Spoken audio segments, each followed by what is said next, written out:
This is what a virus, like coronavirus, looks like. It's a bit of material surrounded by a coating of proteins and fat.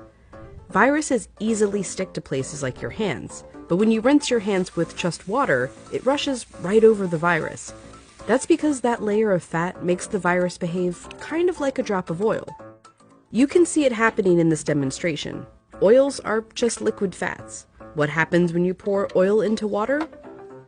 It floats. It doesn't mix.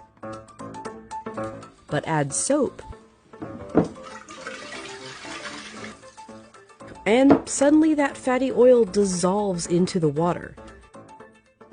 That's because inside, soap has two-sided molecules. One end of the molecule is attracted to water, the other end to fat. So when the soap molecules come in contact with water and fat, these dual attractions literally pull the fat apart, surrounding the oil particles and dispersing them through the water. Let's go back to our coronavirus molecule with that layer of fat holding everything together. When it interacts with soap, bam, that fat gets pulled out by the soap. Soap literally pulls apart and demolishes these viruses. And then the water rinses the harmless leftover shards of virus down the drain. But, and you know where I'm going with this, it takes time for this effect to happen. 20 seconds to be specific.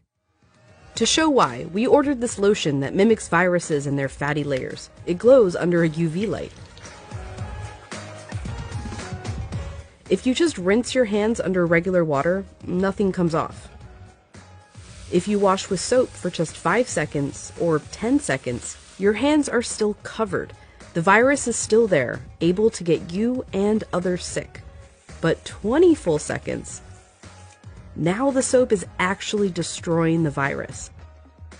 Hand sanitizer works too because it's mostly alcohol, and alcohol works in a somewhat similar way to soap, breaking down that fatty layer. You need a high concentration of alcohol to make that work. The CDC recommends hand sanitizers with at least 60% alcohol. But even with 60% alcohol, the CDC recommends using soap if you can. If your hands are sweaty or dirty when you use the sanitizer, that can dilute it and diminish its effectiveness. As for soap, just any old soap works. You don't need soap marketed as antibacterial even. The FDA says skip it. There's no proof it's any more effective. Just be sure to wash your hands for 20 seconds. That's happy birthday twice. Happy birthday, dear. I guess me. Or the chorus to Lizzo's Truth Hurts. Straight to my face. Or Prince. Raspberry beret. Or Eminem. Go, go, only got. Or even Dolly. Jolene, Jolene, Jolene. Just as long as it's 20 seconds. And you're using the ultimate virus annihilator.